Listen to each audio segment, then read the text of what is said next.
দুধের শিশুকে ফেলে রেখে অন্যের হাত ধরে চলে গেছে নিষ্ঠুর মা। কিন্তু মা চলে গেলেও সন্তানের হাত ছাড়েনি বাবা।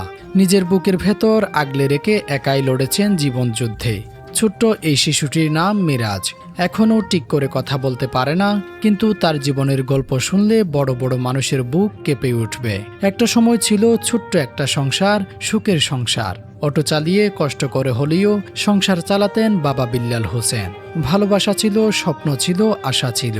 কিন্তু ধীরে ধীরে সেই সংসারে ঢুকে পড়ে অশান্তি।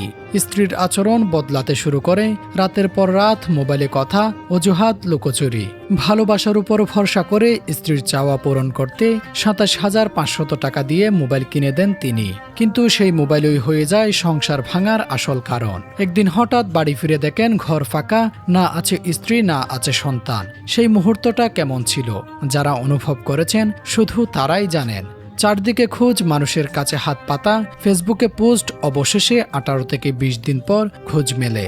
কিন্তু সেখানে গিয়ে যে দৃশ্য দেখেন তা আরও ভয়ঙ্কর। স্ত্রী ইতিমধ্যে অন্য একজনকে বিয়ে করে ফেলেছে, আর ছোট্ট শিশুটি নির্যাতনের শিকার। এক মুহূর্ত দেরি করেননি বাবা। নিজের সন্তানকে বুকে তুলে নিয়ে ফিরে আসেন। এরপর শুরু হয় একজন বাবার একার যুদ্ধ।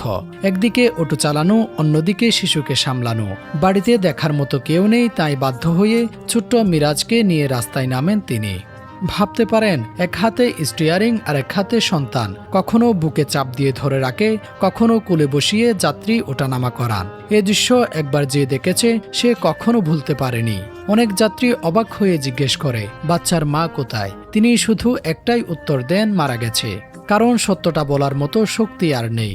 দিন শেষে ক্লান্ত শরীর নিয়ে বাড়ি ফেরেন। তারপর আবার তিনি বাবা না, মা হয়ে যান। নিজ হাতে গোসল করান, খাওয়ান, ঘুম পাড়ান। রাত নামলে আবার বের হন, কারণ পরের দিনের খাবার জোগাড় করতে হবে। একসময় ভেঙে পড়েছিলেন তিনি, আত্মহত্যার মতো কথাও ভেবেছিলেন। কিন্তু প্রতিবারই ছোট্ট মিরাজের মুখটা সামনে ভেসে উঠেছিল। আর তখনই নিজেকে প্রশ্ন করেছেন, আমি না থাকলে আমার সন্তানটার কি হবে? সে প্রশ্ন তাকে বাঁচিয়ে রেখেছে।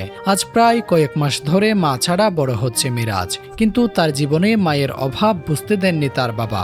এই গল্পটা শুধু কষ্টের গল্প না, এটা একজন বাবার ভালোবাসার গল্প, দায়িত্বের গল্প, ত্যাগের গল্প। যেখানে মা ছেড়ে গেছে সেখানে বাবা হয়ে উঠেছেন পুরো পৃথিবী। Shafiul Alam, true news.